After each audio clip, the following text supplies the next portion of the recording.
All right, looking forward to that double-digit GDP growth. We hope it will happen under the current president-elect. That would be nice.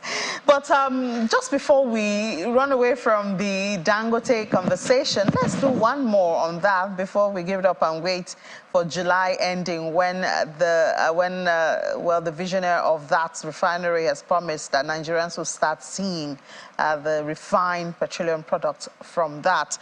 We also know that the Nigeria Economic Summit Group has been talking and elaborating or enumerating some potential benefits from that Dangote refinery. So we'll settle on that just for a couple of minutes. I know you've heard so much about Dangote refinery on Business Money, but let's do this last one. Give us this opportunity. And we're doing that with the chief economist of the Nigeria Economic Summit Group, Mr. Olusegun Mishakin, is here in the studio. Mr. Mishakin, thank you so much for your time. So we have that slide where you did show us or did share, yeah, we have it right here, some of these things. We'd like to know how you arrived. These are some of the benefits that the NESG is projecting from the refinery.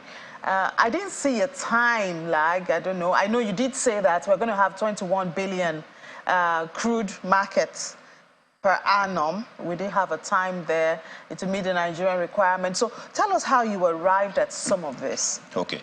So thanks again for having me this morning.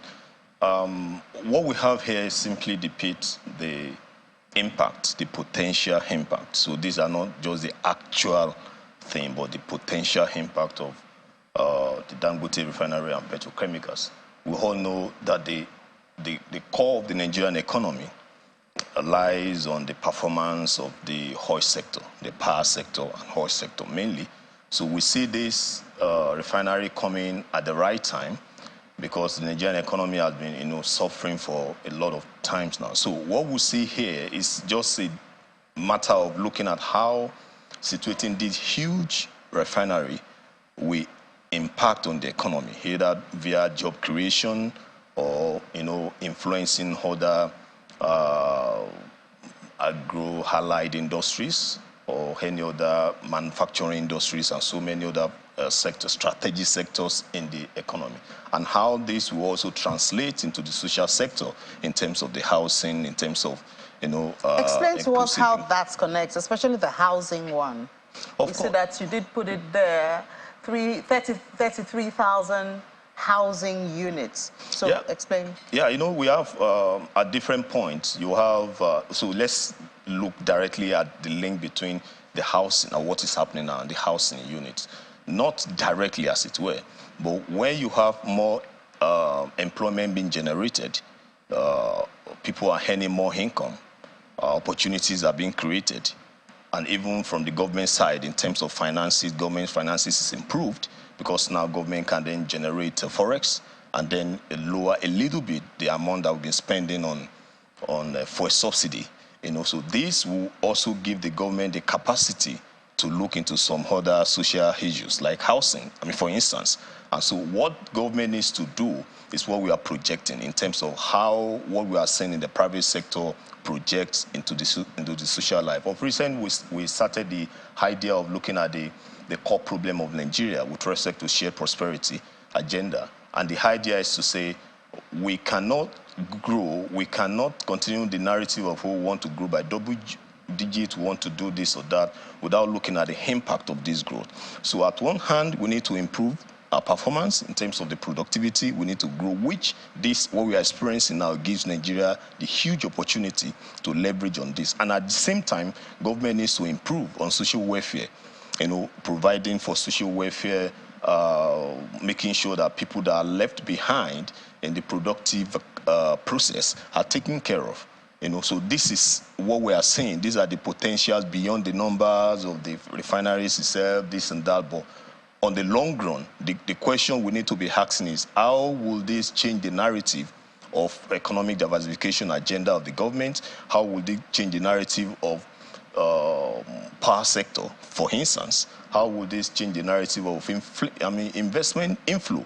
This is not just something that has come. Other opportunities will also leverage on that, because the moment you have this refinery functioning now, then that creates a positive signal to investors to also come to Nigeria, knowing that things are happening. So these are the impact that we are currently looking into. And then we also see you also have your eyes on polypropylene, you have sulfur, you know, these are some of the byproducts. Petrochemicals, yes, that should also help industries such as the plastic making and all of that reduce their imports and help them to be more profitable. Exactly. And you know, this has been one of the major challenges we've been also experiencing. Remember when the CBN also banned some of the products that are being imported from outside because of the availability of forex. So this gives them the opportunity to do this within Nigeria instead of importing from outside. And so it's a lot of, it's an interesting moment, the impact you see unfolding.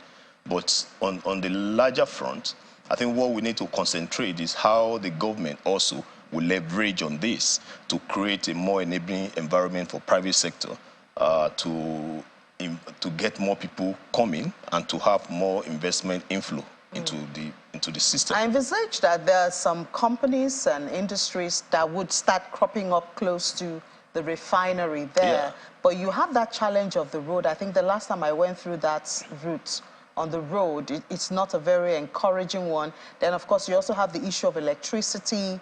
I know there's electricity also that's supposed to come from there.